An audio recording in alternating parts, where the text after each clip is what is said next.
Dari Bapak Halim di Sidoarjo. Saya sering mendengar ada orang yang merasakan hadirat Tuhan ketika mereka bersaat teduh. Apakah ada cara praktis yang saya bisa lakukan sehingga saya juga bisa merasakan hadirat Tuhan ketika bersaat teduh? Silakan pendeta. Terima kasih ya. Pada saat teduh ya. Coba kita baca satu ayat. Ini saya sambil memikirkan jawabannya apa ya. Coba kita baca satu ayat. Ini berbicara tentang saat yang hening, saat yang enak, saat yang teduh. Coba kita baca Kejadian pasal yang ketiga. Kejadian pasal yang ketiga. Setelah Adam dan Hawa makan buah pohon pengetahuan tentang yang baik dan yang jahat. Mereka mendapati mereka sudah bersalah, mereka dapati mereka dalam keadaan mereka dalam keadaan telanjang. Lalu kemudian ayat yang ke-8, ketika mereka mendengar bunyi langkah Tuhan Allah yang berjalan-jalan dalam taman itu pada hari sejuk. Jadi hari sejuk ini keadaan teduh ini, ya. Tuhan Allah jalan-jalan di taman itu pada hari sejuk. Bersembunyilah manusia dan istrinya itu terhadap Tuhan Allah di antara pohon-pohonan dalam taman.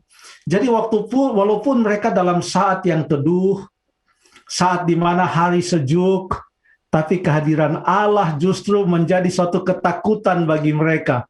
Karena di dalam ayat yang ke-9, Tuhan Allah memanggil manusia itu dan berfirman kepadanya, "Di manakah engkau?"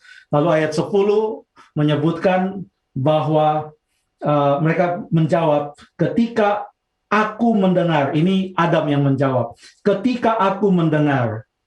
Ya, bahwa engkau ada dalam taman ini. Itu pada saat kapan? Pada saat hari sejuk.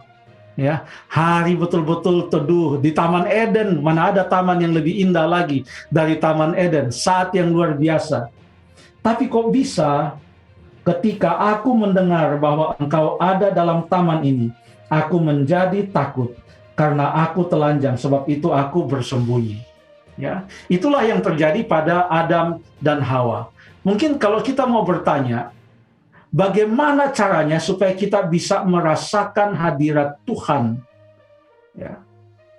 Ada satu ayat yang memberikan kepada kita satu petunjuk bagaimana kita bisa merasakan hadirat Tuhan. Kita baca di dalam Matius pasal yang ke-18.